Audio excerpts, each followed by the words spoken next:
shut him down. Well, Mike, you know, we talked about Messier maybe having problems in the Boston Garden with that really strange shape, and of course the small. Steve Casper played quite a bit against Messier, did a heck of a job, but Messier is back home tonight on the big surface, and you know that bull is going to be raging tonight. He's a great one when he's going. Well, if it does end tonight, if Con's nice trophy for a mobile player in the playoffs handed out, I've got to say playoffs will be handed out.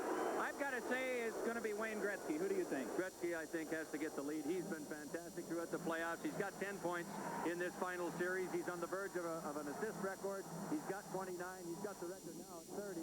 But I'd say Grant Fuhr, Mike, would also get some votes. And maybe a long shot, Steve Smith's been outstanding for the Oilers defensively. Goodness, these fans are revved up. This is something a little bit unusual here.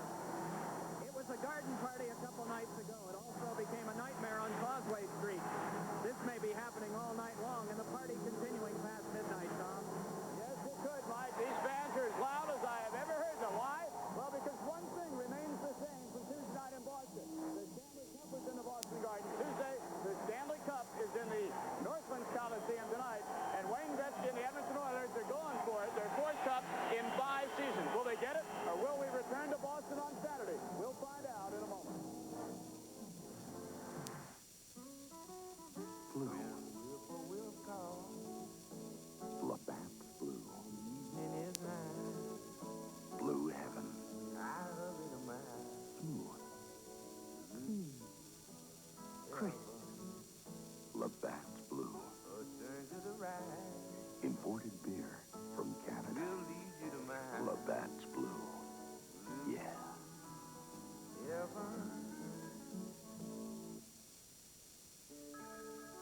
This is Mrs. Quinn. Sorry to call at this hour, but I think a pipe broke in my basement. I just don't know. That's right, and there's no hot water anywhere in the building. I hate to call on a Sunday, but my pump's gone off. For all the times you've called and they've come, Delta Faucet salutes the professional plumber. He still makes house calls. This is Mrs. Quinn again. In all the confusion this morning, there was something I forgot to tell you. Eight is enough to do battle in arena football's 50-yard indoor war. The New York Knights face the Pittsburgh Gladiators live on ESPN. One way to find a job is to look in publications. Lots of publications. Any luck? Well, I've got newspapers, magazines, trade papers, Find anything yet? newsletters, phone books, you name it. There's a better way to find a better job. Honey, look at this. The National Business Employment Weekly. It's published by the Wall Street Journal. It lists hundreds of high-paying jobs all across the country. Now, what about managerial jobs? Managerial, professional, technical, sales like mine. It even has articles on interviewing, writing a better resume, and how to succeed once you get the job. What am I doing with all of these now that I have the National Business Employment Weekly? Pick up the National Business Employment Weekly at a newsstand or call 800-372-3000 and receive 8 issues by first-class mail for only $35. 800-372-3000. The National Business Employment Weekly. Don't make a career without it. You know, with all the sequels these days in the movie industry, I suppose it's no surprise that sooner or later the world of sports would have its own sequel. And tonight from Edmonton, everyone, we give you the Stanley Cup Finals, Game 4, the sequel between the Boston Bruins and the Edmonton Oilers. We've well chronicled what happened on Tuesday night at the Boston Garden with the power outage. But what could happen tonight from the Edmonton Oilers standpoint? And will the Boston Bruins try and play the same game they played in the first Game 4? We asked Mike Kruchelnitzky and Ray Ford. I don't think that has any distinction on our game whatsoever. We know what's going to happen. We know that the fourth game is always the hardest to win. You know, they're not going to lie down. They've got nothing to lose. You know, they're down 3-0. They can just go out and just play, and if they get a few breaks, all fine. But, you know, we're the ones that have to come out, set the pace, and take the game to them. If we lay back, you know, nobody wants to go back to that building. Well, I think it's something we took advantage of. We seemed like we were moving the puck up, and we're kind of giving it back to the D, and we had the defense skating and able to create some speed and get some speed of going into the offensive zone. And, you know, we weren't really trying to do that much different, but it seems like we were able to have more ice out there to skate and to do things with the puck. No, there'll be no Paul Hogan here tonight. There'll be no Sylvester Stallone at our sequel, but we offer you two of the finest hockey teams in the world. The Boston Bruins and Edmonton Oilers are up next. Imagine doing this to your car. It's unthinkable. Yet some car waxes and polishes contain abrasives that can scratch your car. Introducing new Armor All Car Wax with no harsh abrasives, with a polishing ingredient so fine it won't scratch your car. Armor All Car Wax. It shines and protects, but it won't scratch. The Road to the Cup on ESPN. Tonight, coming to you from Edmonton, is being brought to you by the crisp, clean, imported taste of Labatt's Blue. It's Blue Heaven. And by the 1988 German-engineered Volkswagens and your Volkswagen dealers. And by 9X. When it's a question of telecommunications and information systems, the answer is 9X. The referee for tonight's game is Andy Van Helleman. The linesmen are Ron Finn and Ray Scapinello. The backup, Don Koharski. Swede Knox, the backup linesman. The off-ice officials from Calgary. And the goaltenders tonight. The guy who was in goal for the .62 game. It was the third game plus 62 hundredths of game 4. Andy Moog. And at the other end of the ice, if you're keeping count, this is start number 112, game played number 113, and those numbers are impressive too. Take a look at the edge. Well, you look at those check marks, Mike, and we give the Boston Bruins a defensive edge because of the way they played the other night, moved it up offensively, and in the shorthanded position while killing a penalty, the Bruins with a goal the other night by Wesley, and the Oilers, you saw their checks. They get about the same checks every night. Same starting lineup again for Edmonton. Lowe and Muni the defense. Messier, Anderson, and Simpson up front. Greg Johnston is in the lineup tonight for the Boston Bruins. Peterson on defense is a scratch. And Johnston begins this game on right wing. Burridge and Casper included with him on the front line. Kluzak and Bork the defense. Mark Messier, silent in Boston, tried to move ahead but couldn't. Bork tips. On it comes to Burridge. Picks up Casper in a 2-on-2. Burridge's shot blocked away. Burridge chops one in front. Casper shot. He scores! The first shot on goal of the game. And the Bruins lead 1-0. Well, that's what they wanted, Mike, right away here. The Bruins getting into the lead, and Casper with his first goal in the finals. He's been very quiet for the Bruins. And this one set up in the corner by Burridge as Smith tried to take him out. Randy Gregg had his back to the puck. Casper was there, and Grant Fuhr down had no chance on the play. There's the pass again from Burridge. There's Gregg, does not see Casper. Bang. Right through Grant Fuhr. 1-0 Boston early in the hockey game. Here they come again. Burridge will get one assist. Likely it'll be Ray Bork to get the other one.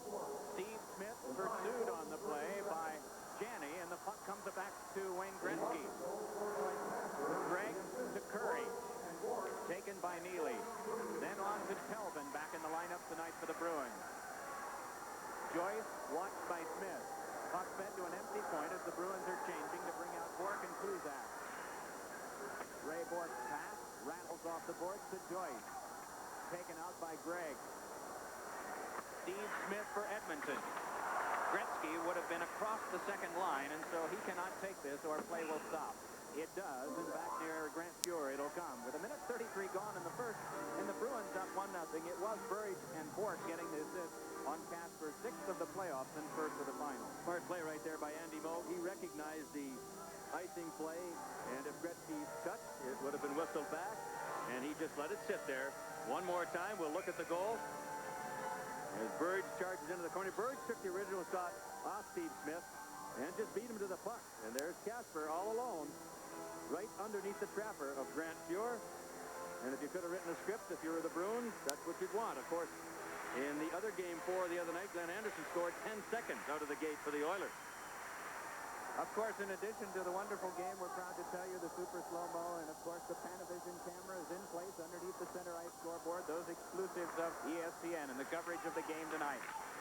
Mo LeMay put that one off of Charlie Huddy, who was the only change in the Edmonton lineup tonight. He grazed ground to Crowder. In comes LeMay. Looks back to Kluzak, but has to spin away from Huddy. Fires one wide. Taking it is Courtnall. The ex-Bruin tried to control, couldn't, but got help from McTavish. Deals it off to Huddy. That one tipped away. Courtnall checked by Hawgood. Jeff Courtnall trying to turn free, gets help again from McTavish. McTavish with Muni to pass to, dribbles one off, and Lacombe after it, stood up by Hawgood, and then Lacombe with a shot, it is blocked away by Moe. Huddy a drive, and that got the glass. LeMay looks for Crowder, is checked by Courtnall, and Huddy skies it back in. Shift change for the Oilers. Moe out to slug it along, but it is tipped by Muni. Off LeMay, Acton can't handle. Kevin Lowe matched up through all of these playoffs with Craig Muni. To Krushelnyski, but he missed from McClellan. Fort drives it, and Muni will have to chase. It'll be Lowe who will take over. You know, we saw the other night, Mike, as well. The Bruins come out very loose. They've done it again here tonight. They're down 3-0. They have absolutely nothing more to lose. They're just going to try to have some fun, and it's working for them. They're very, very loose and relaxed. Krushelnyski tipped. Guided back along, though, by Billy O'Dwyer. Muni goes down. Sweeney at the front. Save made by Buer. Rebound tap back for Bork, who's canceled by McClellan. Casper flips. It's gloved along and played further by Muni.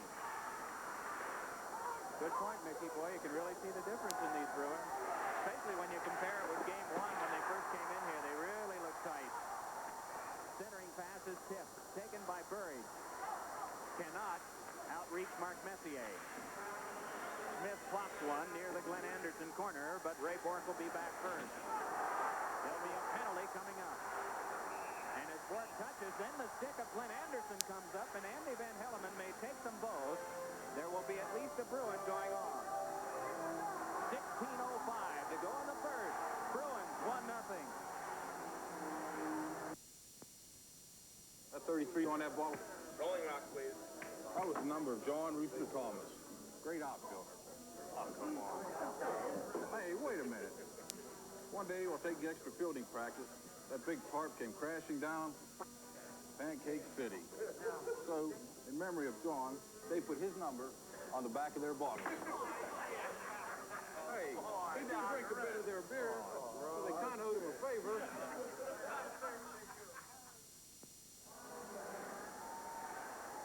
Back live at the Coliseum in Edmonton, the Oilers will get the first power play opportunity of the hockey game. Raymond Bork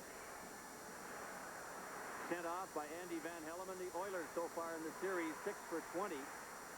And a big difference. The Bruins only 2 for 20, Mike, and that's been a big difference so far in a 3-0 lead by the Oilers. We want you to know that the team statistics for the fraction game do not count, but we've added them for purposes of telling you a little more about the power play. Here is Curry to Anderson. In front, but right there to take it is Glenn Wesley. And they'll force Curry to turn back. Curry and Smith with Anderson, Messier, and Gretzky up front. Grant Pure rolls it. Gretzky takes. In case you're just joining us, 15:40 to go first period. Bruins with 2 shots, Edmonton with 1. The Bruins' first shot was in. Casper has given the Bruins a 1-0 lead, but they're shorthanded now. Gretzky on to Curry. Then once again to Wayne Gretzky. Pass tipped away by Middleton. Sent off Middleton. Oh, just dealt wide, and all of a sudden it was 3 Oilers deep and just 1 Bruin. Lintzman guides it back up for Rick Middleton, so Smith will have to try back. Too many Oilers, and Curry pivots with 1:05 to go on the power play. Aggressive work by Casper. Curry got away with one right there. He grabbed a hold of Casper and might have gotten a penalty, but Van Hellemond said no. Smith's pass goes all the way down over the center checkered line and the end line, and cut by the Bruins. Icing is called. I want to make mention of the fact that Bill Clement is a scratch on our telecast tonight. The first missed assignment he's ever had with ESPN, so it must be something important, and it is. He has come down with an awful case of the flu. It has rendered his voice very difficult to use, and his decision was made this afternoon. He said, I feel so bad, I'm afraid I can't help the show by being on, and that's the only thing I want to do is contribute to the show. So for that reason, he pulled himself from the lineup, and Fortunately, at arm's length, we have Mickey Redmond, who has been performing in this role for the Detroit Red Wings and also for Hockey Night in Canada for a decade. Say, Mike, it's a little easier to watch the game from up here on the second or third floor from the ice rather than down at ice level. Well, there's not much fog here either, is there? No fog and no bad wiring and no transformers outside. It slips through Messier. Turning with this and sliding it back down is Larson. No icing here because it is the Oilers who have the advantage in manpower, and they start to move it back. 20 seconds to go on the minor to Ray Bork. Puck drilled along by Tikkanen. Telvin checks with Simpson. Messier shouldered by Wesley. That turns it for Boston. O'Dwyer moving back. The trailer is Messier. The pass is to him, and the shot is on goal. Rebound is tipped. Oilers start ahead. Fortunately, the Bruins have a defenseman coming from the box, so Gretzky fires, and that's deflected out of play. 6 minutes and a second gone in the first period. Glad you've joined us tonight. The Bruins lead 1-0. You're in the best-selling German-engineered car in the U.S. You can feel the solid German driving experience. You like it, and you can afford it. Come to Volkswagen's 4th annual spring celebration. Find special offers on our premium cars until May 31st. After that, the spring celebration will have run its course. Now lease the Fox GL sedan or wagon for just $119 a month at your participating Volkswagen dealer. The king of the lunch tailors from an earlier regime brings that philosophy to the present one. Terry O'Reilly, the coach of the Boston Bruins. Watching here as the teams are back at full strength with Craig Muni over to Lacombe. He scores!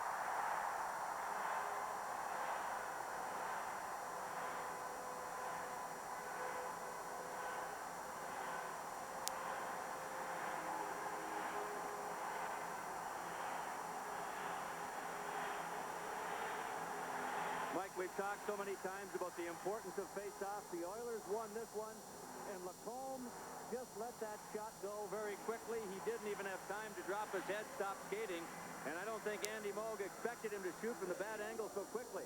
Nice move into Lacombe inside the dot, and he made a perfect shot just inside the far goalpost to beat Andy Moog. Game knotted at 1. The ebb and flow of hockey is intriguing to watch. The Bruins came out. We'll see if they change their style or if they're rattled by this at all. Cam Neely moving one-on-one opposite Lowe. Up the wing, he's got Janney, but the play is to Bork, and this one casually snapped up by Grant Fuhr. Early going, period 1. Game 4 to the second power. Game tied at 1. When whippoorwills call, Blue. Blue heaven. I heard tonight. Blue heaven. Labatt's blue. I'll turn to the light. Will lead you to mine. Imported beer from Canada. My blue heaven, my blue. One more time, a look at the Oiler goal that ties it up by Lacombe. Muni and Kevin Lowe get the assist on the play, and look how quickly Lacombe, the right-hand shot, gets it away. And as much, not much Andy Moog can do about that. It was a perfect shot, Mike, just inside the far post. This is the shot from underneath the center ice scoreboard on Panavision. Boston has controlled face-offs consistently throughout this series. This one, however, they don't. Krushelnyski moving right under our camera with an 80-footer. Smith with a shot. Also off the mark. McClellan tried to flip one, but this brought up by LeMay. It's a 2-on-2 with Keith Crowder, the opposite winger. Hurrying to get into the play is Larson. The play to Crowder. Back to LeMay. Good shot! And that hacked at by Fuhr after he blocked. Larson flings. Still they work. Muni ties up LeMay. Gregg wedged off by Crowder. Puck taken by Ken Linsman. Muffled around by Smith. LeMay tries to get in. Ridden off by Gregg. Good aggressive work by both teams here. Nearing the midway point of the first period, game tied at 1. 5 shots Boston, 2 shots Edmonton. The Bruins turn and chase. The Oilers make a shift change. These fans have come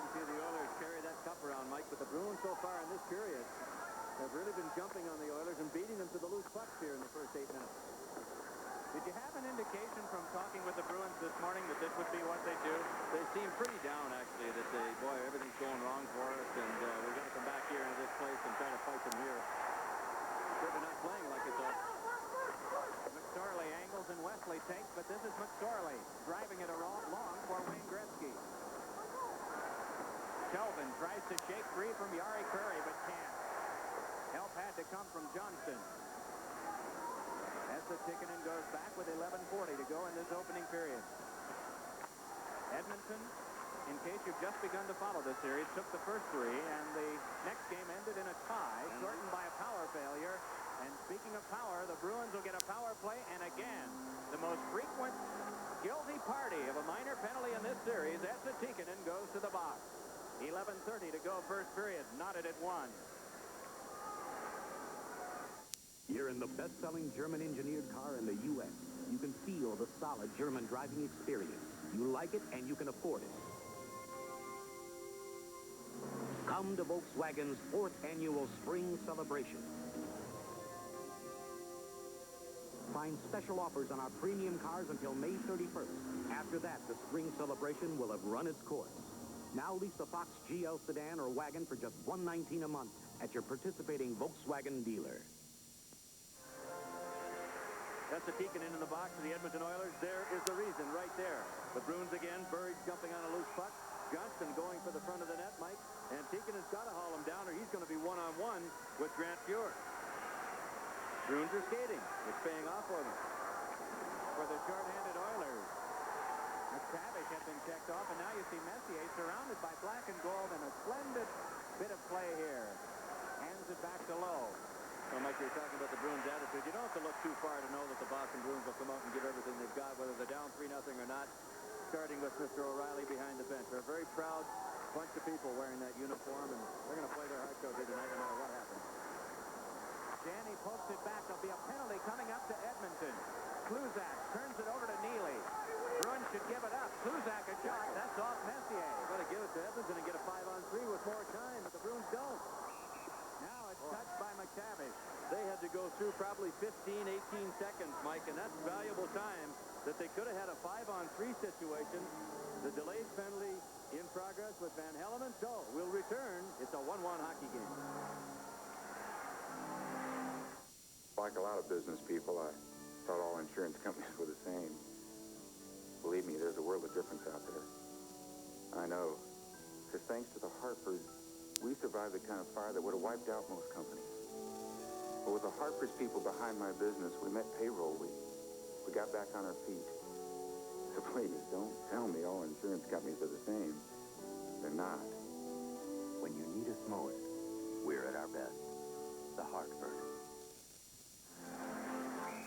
Well, Mike, this will be the second opportunity in the series the Bruins have had with a 5-on-3. There's Messier, number 11, with the slash on the Bruins player down in the corner. And that's the exact call, flashing. 9:16 the time. 5-on-3 for the Bruins the last time in Game 4. Mike, they had the first opportunity. They did not get a shot on goal. No excuse for that. Absolutely. Lintzman will have Sweeney on his right, Crowder on his left, and I imagine Crowder to be sent to the front of the net. Well, the key here, they've got to relax. They've got to gain control, try to win this faceoff, keep control inside the Oiler blue line, and just move it around. Be very, very selective with the shots. You shouldn't be shooting from 60 feet and trying to score on a 5-on-3. They have two pretty good 60-footers back there. Guys that can really rifle them, and Ray Bork on one side, and on the opposite side, Reed Larson. This is Bork controlling. The Bruins have a minute left of their 5-on-3. Lintzman pinched off, escapes. Randy Gregg comes around. Bork just waits. At the front is Sweeney. The dish is to Lintzman. Has Sweeney ready, creeps in and fires one. Another shot. They score! And the Bruins have a 5-on-3 power play goal of their own. I think Kenny Lintzman's going to get credit for it. There you see one of the very few Boston fans among the 17,000 plus here at the Coliseum. And Kenny Lintzman puts the Bruins out in front. Watch, the first shot is blocked in front. Right there, he gets the rebound and went off Fuhr's right pad and went underneath him. A close-up look at it. Crowder and Sweeney in front, and Steve Smith, rather.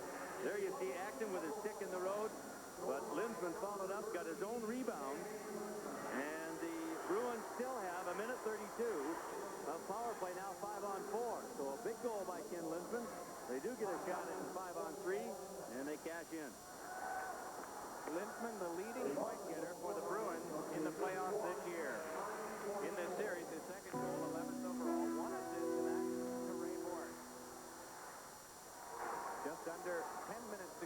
period. 1:10 remaining on the minor penalty to Mark Messier. Bruins have had very little occasions of leading in this series, but they have led twice already tonight.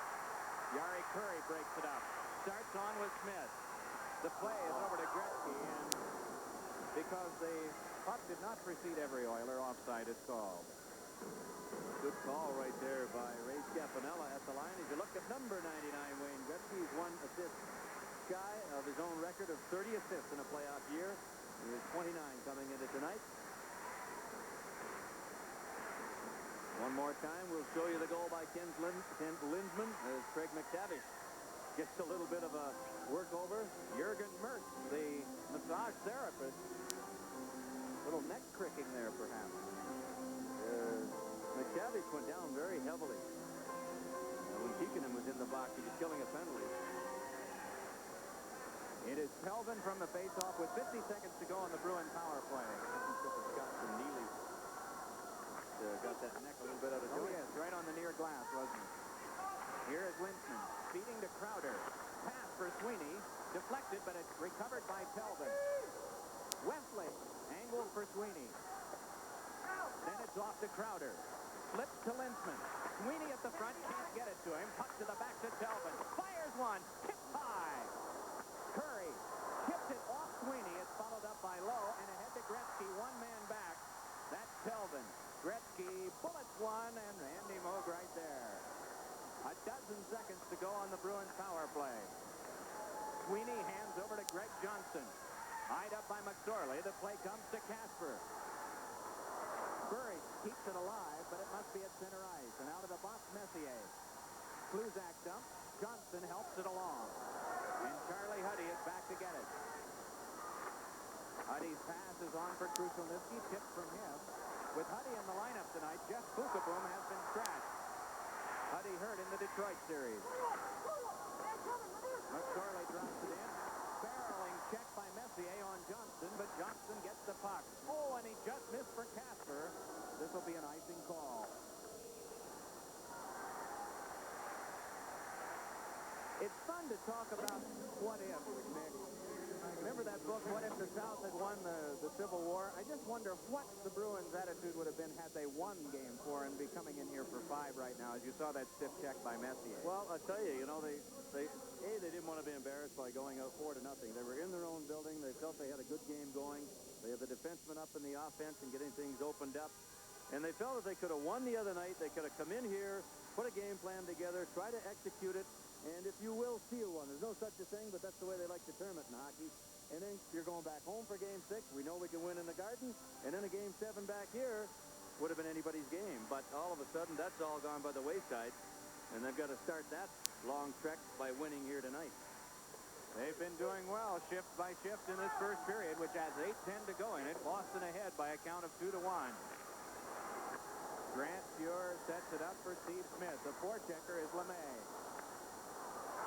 Mark Messier looks to his left where he had Simpson, but too much traffic, and so he sails it in himself. Wesley taking over for Boston. Went through Billy O'Dwyer and all the way down, and so it'll be an icing call as Smith is back to touch it. Michael Pelvin, gee, it seems like a long time ago that he was a controversial figure in these playoffs with his flash on Stephen Richer in the Montreal series. He has been out himself and is just returning tonight. They carried him off in a stretcher in Game 3 in Boston when he was, at least it was accidentally hit by Marty McSorley in front of the Bruins bench. And, of course, that would ignited Jay Miller to go after Kevin McClellan. He took the penalty. The Oilers scored in the power play. And the rest is history. The Oilers won the game 6-3. But Terry O'Reilly, interestingly enough, Mike said, you know, I should take some blame for that because I was mad at the referee, probably madder than Jay Miller was, and I probably should have taken him off the ice, but said I'll take the blame for it, and we'll go from here. Well, you talk about experience. Glenn Sather's been at this a long time, and Terry O'Reilly has not. And sometimes the temper will get the better of you, and that was the case. Here is Lowe, jamming one that went through Kekkonen. Handed it Kluzak. Of course, the series history will prove out, but it just came at a pivotal point in the game that the Bruins had to win to turn things around. They trail in this series 3-0, and here's a chance for Curry. Big drive is blocked off by Moog.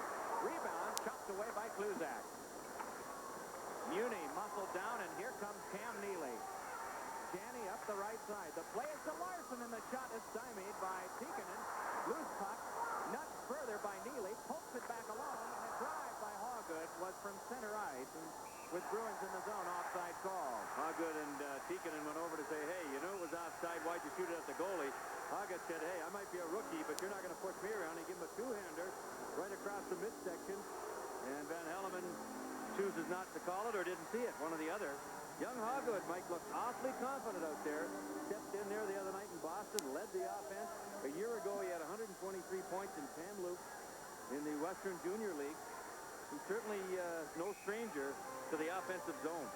Not at all. You get a chance to see the drive by Curry a moment ago. Curry caught up by Moog. Excuse me, Mike. Curry caught the Bruin defense kind of standing still at their own blue line. He got in behind. An Oiler had busted up the middle, and they were going to key on that fella. And Curry was just sleeping over on the far side and almost got in one-on-one on Moog. It is Ray Bork. That one blocked away by Fuhr. Teams are at full strength with 6:40 to go in the first period. Bruins ahead of the Oilers 2-1. Crowder loses to McTavish. He and Courtnall bring it ahead. Somebody, LeMay, back down the ice. LeMay is hurt. He is still down in front of Grant Fuhr. Now Lintzman and McSorley having words at center ice, and the other linesman, Ray Scapanello, has to deal with them, and Andy Van Hellemond too. Well, of course, the obvious is to go after the guy that gets involved with a lot of these things, but I was looking up ice, didn't see it. Marty McSorley, I didn't either. Maybe getting blamed unnecessarily. There's a good trip right there by Crowder. Like, not me, it wasn't me. The hands were up in the air. No penalty call there. Or is there? I think Crowder is going to go off, and that was why the whistle blew, not for LeMay being down in front of Fuhr. May have noticed LeMay all the way down the ice at the Oilers goal crease. See Crowder with the hands up in the air. Come on, I didn't do anything. He stepped on my stick, but Andy says, nuh-uh. I'm not going to buy that excuse, and you're heading to the bin. How often would you say that arms in the air dropping of the stick works? Didn't in this case, Well, if you're a player, you like to think it works every time, but, you know, those referees, Phil saying, your parents get smarter as you get older. Same with referees. You come to find out sooner or later that those guys know exactly what they're doing. Sometimes when you're a player, you like to think you could take advantage of them, but day in and day out, they do a heck of a job. Curry to Smith and in. Andy Moog to Bork, but not out. Gretzky wide with the shot. Gretzky scurries to play it on to Simpson, then to Messier. It skips for Smith, who's able to hold it. Followed up by Ray Bork. Talk about moving ahead with the play. He does it right now while shorthanded. Then to Casper. Bork moves back to his defensive position as the Oilers work it ahead. Mark Messier, watched by Wesley, taps it, but Curry must take it at center ice. That extra space out there again, allowing Messier to go wide, stop and turn and feed back. Again, the Oilers go with 5 forwards on their power play. Or 4 forwards, rather, and Steve Smith. Simpson run into by Kelvin. Puck thrown by Burridge. And we get a stoppage of play on an offside. 1:05 left on the power play, and get a note that Gord Kluzak went to the Bruins bench a moment ago, doubled over, so we're not certain the seriousness of his injury, nor that of Cam Neely. Well, fortunately, they've got, if you look at Mark Messier and his statistics, all-time playoff, the Bruins have got 6 defensemen dressed. The game that Kelvin went down, they only had 5 dressed, and it put a lot of pressure on the other 4 guys. Of course, Raymond Bork, Mike, has been playing, what, 30, 32 minutes a game. He's got to be a tired guy. Mark Messier, sensational world-class player. Did you think going into Boston Garden that he would have the difficulty that he did? Well, there wasn't any doubt that he's not going to have the room in those corners. You know, the width of the ice at the goal line in the Garden is like 15 feet shorter than center ice. And that just leaves you no room at all to go wide. Those big defensemen just take one stride and they got the lumber on them. That shuts all of that area down. And then Steve Casper, who normally winds up on Wayne Gretzky, was assigned to Messier. And Casper, one of the best defensive forwards in all of hockey. Here comes Rick Middleton. Short-handed with Ken Lintzman. Taken back by Tikkanen, the Bruins in the midst of a change. Here is Gretzky. Feeds it over for Curry. Quickly to Gretzky. Curry a drive, and that hops off Bork. Centering pass, they score!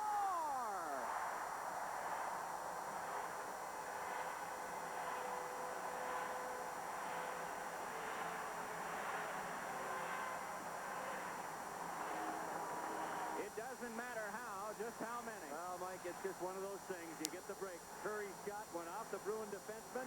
It goes right to Tikkanen, and watch it. Hits Glenn Anderson in front, caught Andy Moog in the right pad and went underneath. There's the Curry drive. It hits Bork, and Tikkanen drills it in front. I think Anderson's going to get credit for the goal. It went off him and through Andy Moog. The Oilers get another break. And we're tied at 2. Super slow-mo may help us pick it all out. Again, Gretzky sets it up. Over to Curry. Watch Glenn Anderson. Right in front. It goes off of Kluzak, not Anderson. So talked about Kluzak, and he is back, obviously, and was in the wrong spot that time. Anderson raising his arms, realizing it was in. Standing right there. So Tikkanen will get credit for the goal. And it'll be a power play goal for the Oilers to knot this game at 2. Bruins have outshot the Oilers 7-4. Action stood up by Larson. Joyce checked from behind by Krushelnyski. A scrum developed. Andy Van Hellenen watching. Once he can no longer see the puck, he blows the whistle. He's not blown it yet. He's going to let him go. He finally does, but I'll tell you, the Oilers get a break, Mike. There's not much you can do about those kind of goals. The Bruins on the bad end of that one. There's your score. We'll be back after this. You're in the best-selling German-engineered car in the U.S. You can feel the solid German driving experience. You like it, and you can afford it. Come to Volkswagen's 4th annual spring celebration. Find special offers on our premium cars until May 31st. After that, the spring celebration will have run its course. Now lease the Fox GL sedan or wagon for just $119 a month at your participating Volkswagen dealer. Curry and Gretzky get the assist on the goal by Esa Tikkanen. His 5th goal of this series, 9th overall. Lacombe shovels it off the court, and on to McTavish. Oh, and what a good deflection, answered by Andy Moog. Oh, you sense the Oiler machine is starting to wheel right now. The line that normally is involved in checking looks pretty good. Here is Johnson, but that off a skate. Fidgeted ahead by Courtnall, but he can't shake it to McTavish. It is Hawgood. Blasting one by the leaping Ray Scapanello, the linesman, and here's a 3-on-2. Casper feeds it off to Burridge. Save made, rebound, popped up in the air, and it's squirted away from Fuhr, but with some help, he's able to trap.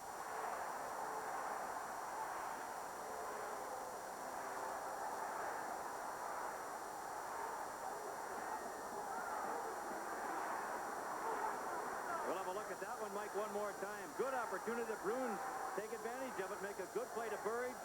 And Grant Fuhr once again holds his ground and just stones Randy Burridge. Nice play by Casper as Randy Gregg standing up. Burridge didn't get much of a fake on him. He's got to go upstairs there, Mike. You see Grant is down with that butterfly style. The pads take up all the room.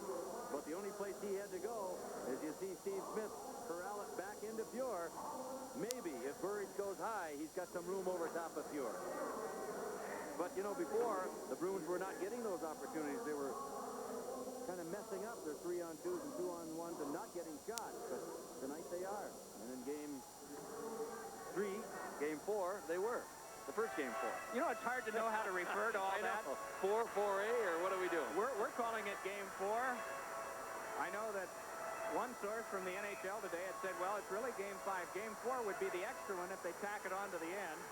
And there's a great deal of discussion about it, but for the sake of simplicity, if it's 3 games to none, we've got to call it 4. That's right. Steve Smith paddles one off to Krushelnyski. Wesley pursued by Anderson. Following up and anticipating his Messier, it went to Gregg. Then to Messier. Messier flips off the back of the stick of Simpson.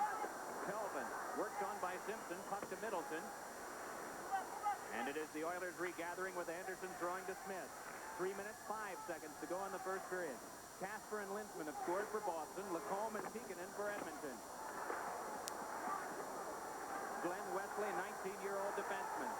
That one went through Middleton. Messier, what were you watching there? I was watching Messier. He and Wesley are really going at it physically. A couple of big, strong boys. Sweeney makes his move that time on Lacombe, and the puck worked ahead to Anderson. Drop back, and Moog just watches.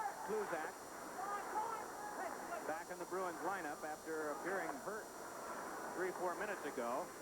Sees this play develop to Crowder, and then over to him. Charlie Huddy, pursued by Linsman. Help came from Tikkanen. Rammed into by Crowder at 2-on-1. Curry and McSorley with Kluzak back. Curry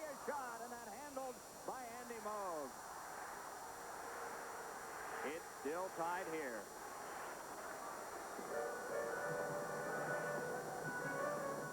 Live from Las Vegas, Knockout Night, featuring Thomas Hearns against Iran Barkley for the WBC Middleweight Championship.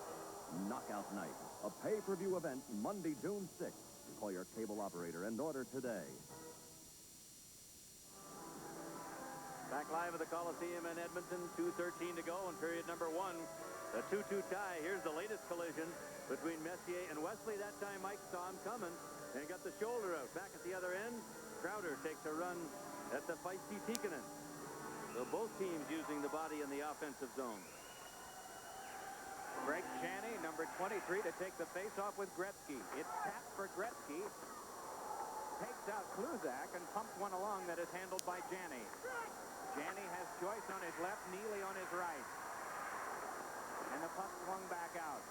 Mo LeMay, injured earlier, is not at the Bruins bench. We get an offside call against Boston.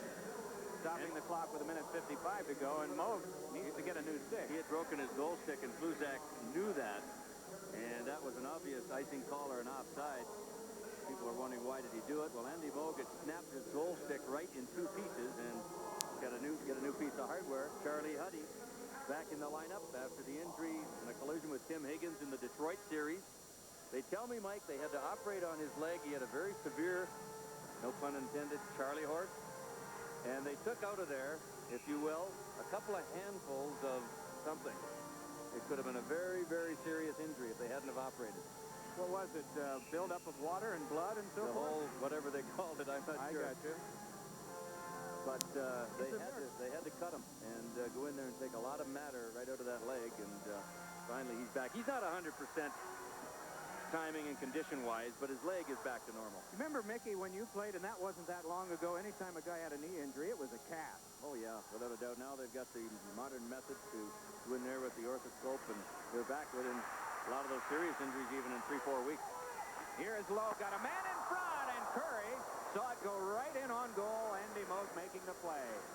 1:40 to go as the puck sailed into the seats. 8 shots apiece, 2 goals apiece in this game. You know, the thing about it is, Mike, is you look at this Oiler machine, and that's why they are so darn good, is the transition game. The defense moves the puck up so quickly to the forwards. They catch other teams looking around to get in position. When you play against the Edmonton Oilers, and this guy right here, when you lose possession of the puck, immediately you got to put your head down and get back into your defensive position, because by the time you turn your head and look, they're by you, heading the other way. Guys like Messier, Gretzky, Anderson, Curry. What an impressive number. When he was 11 years old, he was 4 feet 10 inches tall, weighed 74 pounds, and he got 290 goals in 1 year. Where, in the RHL? The Road Hockey League? You know, an interesting thing, we were in Boston, of course, Wayne's dad was in, and two of his younger brothers were into Boston, and they were talking about the small surface and will it hurt you. And his dad said to him, hey, you learn how to play in a 10-by-10 rink in the backyard. Why should the Boston Garden bother you? Good point. He had a point, right? Wesley to Burridge. And Randy Burridge has Johnston to pass to, but will carry himself. Steve Smith watching him in the shot. Snapped up by Fuhr. And Fuhr decides finally to put it in play. Ray Bork keeps. Fuhr will hang on this time, and now put it in play once more. Van Hellemond is yelling at him to move the puck. He likes to have the puck moved by the goaltenders and in those crumbs along the board. Burridge took the hit from Gregg, but not until he sent Smith back chasing. Final minute of play, first period of action. Along with Tom Mees and Mickey Redmond, here for Bill Clement, who has been sidelined by the flu tonight. This is Mike Emmerich from the Northlands Coliseum. Our game tied at 2. Puck work now to Kluzak. Big scored Kluzak, watched by McSorley. Kluzak centered one, and it was kicked away by Krushelnyski, so Sweeney could not get a good shot. Bork has it poked away by Krushelnyski. If Anderson can catch up, they might have something. Krushelnyski swinging it down the wing. Smeared out of play by Bork, and the puck drilled right back into him. Natopic, that face-off will come outside the zone as Krushelnyski just laid on it and forced the whistle. But good play defensively right there by Raymond Bork. Krushelnyski tried to use that big body of his to ward Raymond Bork away from the puck. Krushelnyski, that is. Easy for me to say, Mike. Krushelnyski, 6'2", 200-pounder. But Bork, with a smaller frame, just rode him off. knocked him down. Big Mike, who once played at St. Louis University for a very brief time. In addition to professional stops in Boston, then coming here, as you see Ray Bork. Bork looking out at the action that you're seeing right now from almost the same vantage point, just a little bit lower. Cameras sprinkled all around this arena to give you the best coverage possible on ESPN. Anderson in the final 10. Hit by Crowder. Kevin Lowe got to shoot one, and it's wide. Bruins have to be satisfied with this period, Mickey. Without question, a very good period of hockey. The Oilers, I think, took a little bit of time to get warmed up to it, but they started to steamroll in the second 10 minutes of the period, but Boston did what they wanted to do. They got their defensemen up into the center ice zone, got involved, and now instead of the forwards trying to dump it in and being able to be hit by the Oiler defensemen, the Bruin defensemen are dumping it in, and the Oilers can't really interfere that much with the forwards, and they're getting in and causing havoc in the Oilers zone. On Northland's Coliseum ice, the best Bruin period of the series. At the end of the first period, the score of the game, the Bruins 2, the Oilers 2. Here's Tom Meade. Thank you very much, Mike Emmerich. We have lots planned for you, of course. In our first intermission, we're going to take a look at some of the leading candidates for the Jack Adams Trophy. That goes every year to the NHL Coach of the Year, and a lot of the coaches will tell you, don't give it to me, because somehow they always seem to get fired the next year or so. But we'll take a look at the candidates for Coach of the Year in the NHL in just a moment.